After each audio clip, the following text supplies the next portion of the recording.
Hello goldfish, squids and other beloved sea creatures, I'm Octopus, and today we are going to talk about the Stalingrad, the very first tier 10 ship, the very first steel ship placed at tier 10. It has been out for a couple of years by now, if I'm not mistaken, and it is still a very powerful ship, but you have to know how to play it. I mean, it is a ship that excels in competitive play, even if with the recent carrier addition at tier 10 in the last season of clan battles, not the one that it is being played at tier 6. The previous one, it was kind of a little bit off meta, but it was, I mean, not off meta, but it was one of the two most popular ships in high tier, in high leagues, because of the insane range. This ship has a default range of 20.4 kilometers. You can enhance this range with the last upgrade and get more than 23 kilometers of range, which is insane for a cruiser like Stalingrad is. It's a heavy cruiser, but it is still classified as cruisers. Plus, the dispersion of these guns is awesome, especially at any range, basically, and the penetration is really high. Absolutely, the shells have almost no air drag, and you have improved penetration angles and you have short fuse. So this means that these shells can arm on pretty much everything, and you can score citadels at any range, to battleships, cruisers, light cruisers, whatever gives you broadside, you can citadel things across the map. This is the gimmick of the Stalingrad: the strength and the range, the dispersion, the consistency of the guns, and the insane range of the guns. The concealment is garbage for a cruiser. It's a Moskva hull, so the concealment is 14.2 with the full concealment build. So it is pretty much the worst one between all the cruisers at tier 10. Reload on the guns is 17.6 if you use the reload mod on the last upgrade, as I use. The speed is more than decent, 36.8 knots with the speed flag. For a ship of this size, it is really impressive. Turning cycle radius is abysmally bad. It is over 1,000 meters. We can check this value in port, but the maneuverability is not something that the Stalingrad is good at. Eger now is pushing into the cap. He slows down, so plus I overshot by a consumer for some reasons. But now he's turning and he's giving us broadside, so I am a little bit lower, and with a little bit of luck we are gonna get a decent volley on this guy. There we go, 20k and a citadel. Not bad at all for kind of the opening volley. The second one, but it is kind of the opening volley. Stalingrad is a ship that it is exceptionally good for competitive play, because you have support from your team, usually at least. You are expected to have some kind of support. But in randoms, nowadays, with all the ruffle stuff that are happening here and there, it is a powerful ship, but it is not this is not super duper easy to get a value out of Stalingrad, in the sense that, yes, if you happen to face potatoes like this Eger that it is giving us constantly broadside, you can get amazing volleys and a bunch of citadels, and you can devastate cruisers and yada. But the moment you are facing people that kind of know what they are doing and that they are properly angling towards you, Stalingrad is not that flexible. This is not that versatile of a ship. In my opinion, for randoms, Moskva is much better than Stalingrad, because you have much more DPM with your HE, and Stalingrad is powerful, but it is a good ship for punishing unexperienced players, basically. It is kind of the same deal with Petropavlovsk and Riga. They are very powerful at punishing broadsides, at punishing potatoes in randoms, but if your team is not supporting you, if you are if you misposition, and if you allow the enemy team to slightly flank you and crossfire you, you are gonna die very, very easily, because Stalingrad has a gigantic citadel, has a very weak broadside. You can get citadel by any battleship at any range if you give broadside. Here, this version trolled me very, very hard on this Yamato, and this is not going to be the only time that this potato Yamato is going to be blessed by the RNG. But this is a problem not with Stalingrad. This is a problem with the game. This is a full secondary build Yamato, and he's giving broadside to everyone. I mean, and this is the reason why this guy is gonna have the best RNG in the entire game in a Yamato, basically, because I don't exactly know why, but as you can see, one hit only again. RNG for potatoes is by far the best RNG that you can have in this game, because of reasons. Basically, Wargaming decided that potatoes should have best RNG, so they, even if when they misplay, they don't get punished for it, and they never understand that from their mistakes. So whatever, but we are not gonna talk about that. You have a radar, of course. You are a Russian cruiser, so you have a 12-kilometer radar, which is not that, it is useful, but it is not that you're not a DD hunter, in the sense that your concealment is garbage, your reload is huge. So if it happens to you to find a destroyer and to radar him, of course it is a very powerful tool, but if your team doesn't support you and doesn't recognize that you are radaring the actual destroyer, you are gonna struggle properly hitting the destroyer, and I mean not hitting the destroyer, but getting enough damage with a single radar, because mostly you shoot AP usually, and you don't usually have HE loaded in Stalingrad. So I mean, don't get me wrong, you can blap DDs, but you're not the scariest ship for a destroyer, unless it's a Khabarovsk or a Harugumo. These destroyers that eat full AP penetration are, I mean, they have to be scared from you, because you have good accuracy, your shells are insanely fast, so you can hit them with one volley properly, and you can cripple them down very easily.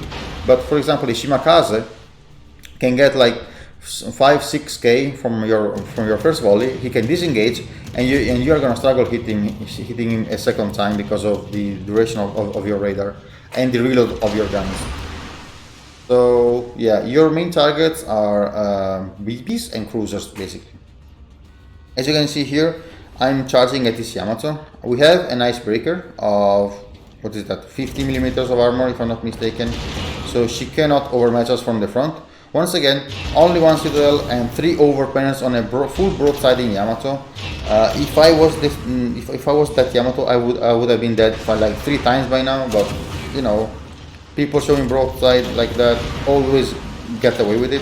Once again, 3 hits out of 6. I don't know where the actual fuck the other 3 shells went, but yeah, this Yamato is getting not a second life, but even a third one and a fourth one, because of reasons.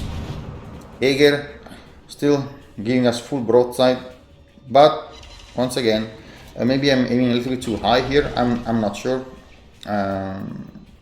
This guy is not getting punished as well. He's giving us broadside again. Let's see if this time we are gonna be able to hit him. No, too high. 4 overpens, and that's it.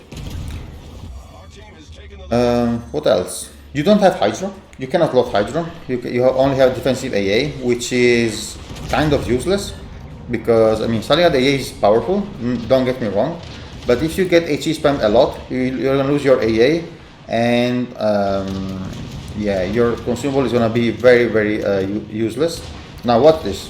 Yamato at less than 2 kilometers, okay, is full broadside. I'm aiming for his cheek citadel, and only one shell actually hits the target, and it is an overpen. Where the actual fuck were the other 5 shells? Big question for you, Wargame. If you're watching this video, can you please answer to my question? Next volley. Finally, guarantee it is fixed, and this is 5 citadels and 40k on the Yamato. But because of this, I'm forced to show broadside to the Yamagi that gets a citadel on me, because I wasn't able to finish the Yamato with the first volley, which I was expecting, honestly. And we ate 20k damage for free, basically. Now we are angling, and he's gonna struggle dealing any kind of valuable damage on us. But we literally lost 20k volley only because I wasn't able to actually punish the Yamato properly. So always keep in mind, you can have the best dispersion in the game, you can have the best ship in the entire game, but if RNG fucks you up, there is nothing that you can really do about it. Now, as you can see, I have plenty of charges of my heal, because I have Kuznetsov on my Stalingrad and my Kremlin. It is the same captain, and we scored the first blood on the Jaeger. So it is highly recommended to have Kuznetsov on Stalingrad, not only because of the talent of Kuznetsov that restores your heal and pulls down your fires and floodings whenever you reach like 10% of your health. But if it happens to you to score the first blood, you can have an extra heal, an extra radar, and an extra defensive AA, which is nothing really bad. So if you have it, go for it. This is the kill on the Yamagi, 224k damage already in like 11 minutes of this game, basically. And the enemy team is left with only one ship, which is the Hindenburg. So this was a rather short game. I mean, not that short like the recent games that last like 7-8 minutes, but in this amount of time, if you face potatoes like the Yamato, the Aegir, and all these kind of guys, you can score very good average damage in Stalingrad. But if it happens to you that you are on the wrong side, in the sense that if you are on the team being raffle stumped, you don't have I mean, you have some blacking potential, yes, but if you face people that know what they're doing, you're gonna struggle. So if you don't have the Stalingrad, and if you are saving steel for the Stalingrad, go for it. But keep in mind that it is not the ship that is gonna let you score like 200k damage on average per game. Yes, it has the potential to do that, but in randoms, you need time. You need time to get your guns to bear, and this is not what is always the case. The Hindenburg is gonna die, and this is gonna be the end of this game. So these are the final results: 240k damage almost, 3 kills, 9 citadels, 3 defended caps, Dreadnought, First Blood, and High Caliber. So very good result damage wise, not gonna lie. Only 2.2k basic experience, because we damaged not a lot of targets, but the ones that we damaged, we dealt a very good amount of damage on them. And plus that was a rather short game, so considering the time that we were given, it was a very good result. As you can see, we damaged only 6 targets, and besides the Yamato and the Hindenburg, that they were also lower tier 8 and 9, so this is why the basic experience is not that high. Potential damage 1.6 million. I would say average. You can tank a lot more in Stalingrad. We took a lot of damage because of the volley of the Yamagi, but we could have tanked for far more, considering that we had also Kuznetsov available. So the tankiness potential of the Stalingrad is amazing. Of course, all the damage came from our AP. You don't want to shoot HE in Stalingrad unless you're facing like targets that are nose in towards you, like battleships, for example. So in that situation, you are gonna be forced to shoot HE, but luckily for us, this was not the case. Credit earnings, with some modifiers, we rack up 500,000 credits. So Stalingrad is not the best credit printer in the game. So if you're looking for Stalingrad for saving your credits on your client, it might not be the best choice in this sense. So this is our Stalingrad. This camo, if you're wondering about this camo, is the camo that you can get with the rank tokens, if I'm not mistaken. So it doesn't give you any real benefit compared to the standard camo. So this doesn't get any kind of value out of it. I just wanted to use my rank tokens in some ways. So upgrades, here consumables, you don't get to choose anything. So upgrades, you want to preserve your turrets. They can get knocked out here and there by huge AP from battleships, so you want to preserve your main turrets. Here, if you have it, go for surveillance radar modification 1, because you want to enhance the duration of your radar as much as you can. If you don't have this upgrade, go for more tankiness, absolutely. Here, better dispersion, even if Stalingrad has already excellent dispersion. Maybe this one might be also viable, because Stalingrad has not the best turret traverse speed for a cruiser. It is 41.4 with the with this upgrade. So if you want, you can absolutely go for main battery modification 2 and cut it down to 36 seconds, which is far better than 41. But I don't know, I will stick with aiming system modification 1. Maybe later I will switch it, I don't know. Here, more tankiness. Honestly, I mean your radar shift time is it is battleship radar shift time almost. So plus sometimes you end up in situations where you are stuck nose in and you're getting HE spammed, something like that. So having a less duration of your fires, it is a useful thing in Stalingrad, because Stalingrad, as all the heavy cruisers, has battleship duration of fire. So instead of 30 seconds, they last 60. So cutting down this value for 15% by this upgrade, it is very valuable. Here, concealment, as we said, your concealment is garbage, 14.2. So you want to kind of make up for it by taking this one. I mean, this is with the full concealment build. If you take something else, this is gonna be more than, I mean, around 16 kilometers, which is dreadful. Plus, you don't get any kind of value out of all these other upgrades in Stalingrad, in my opinion. Here for randoms, I use this one for better DPM. For competitive, usually you go for more range, because with this upgrade you can go you can go up to 23.6 kilometers of range, and trust me, you can absolutely, if you can aim, you can absolutely hit anything at this distance with ease in Stalingrad. I Citadel Venezia's in clan battles at this range easy, so it is nothing really bad to go for. If you want to try it for randoms as well, go for it, but I think that having this one to have more DPM, you still have 20.4 kilometers, which is already very good. So it depends on your playstyle. If you are staying very much in the back and sniping, go for this one. If you want to play a little bit more aggressive and expose yourself just a tiny bit more, just go for main battery modification 3. Captain, of course, if you have it, Kuznetsov is by far the best choice because of this talent here, Will to Victory. It gives you some HP whenever you reach the 10% of your HP, basically when you eat damage.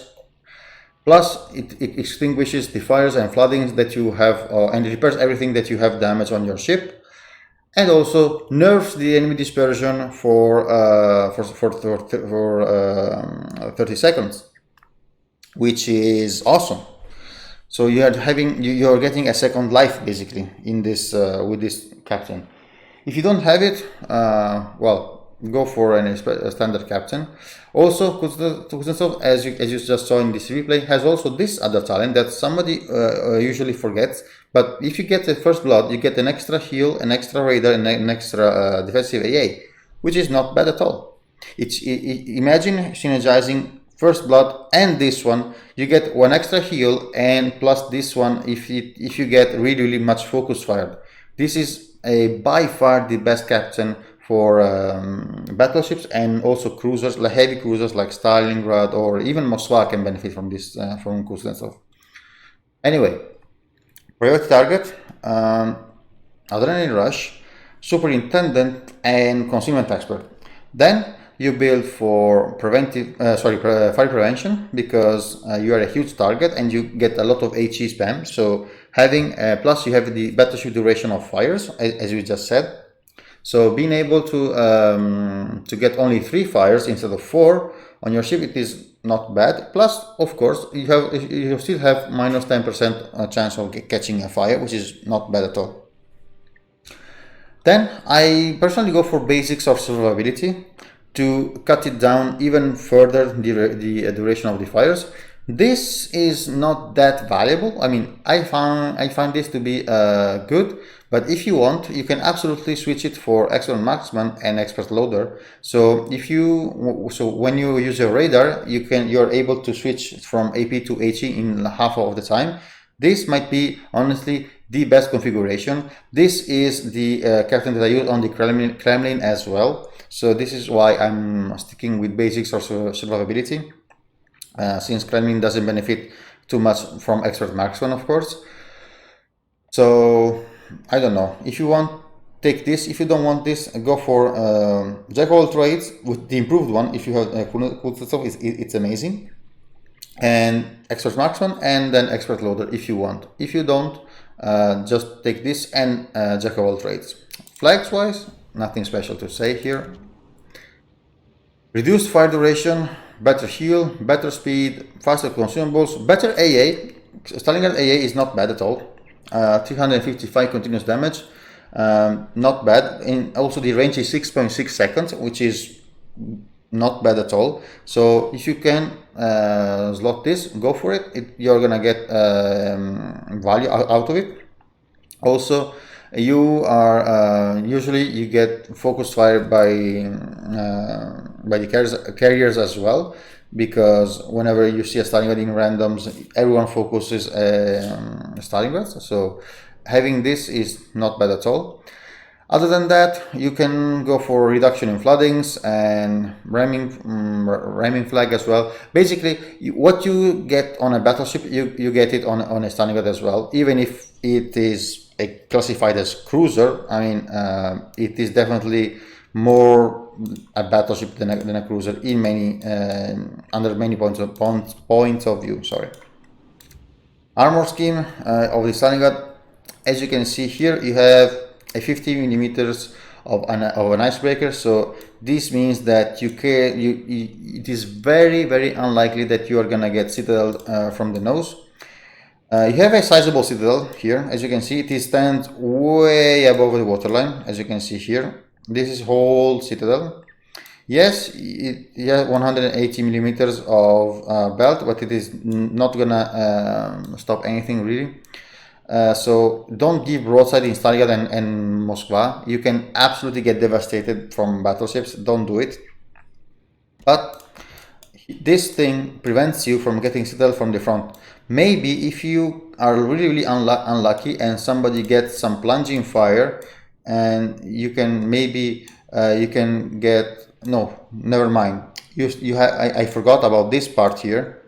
This part here prevents you from getting the plunging fire that I was talking about. So absolutely no plunging fire allowed. So basically impossible to citadel or Stalingrad from the front. But you have this part here, the 25 millimeters of nose, which if a battleship can aim and knows what he's doing, he can score like 10-15k volleys farming your upper nose. So you are not invulnerable to battleship AP, absolutely, even from the front. Plus, you have a sizable superstructure as well, so you can get absolutely very, very rough volleys from battleships, even from the front, if the battleships can aim and if you're not saturated. That's it for the Stalingrad commentary, guys.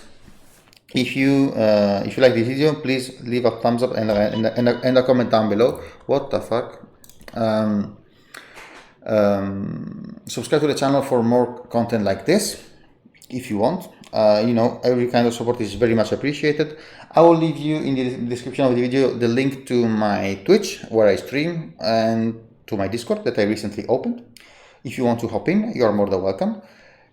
And once again, thank you for watching, and I will catch you next time.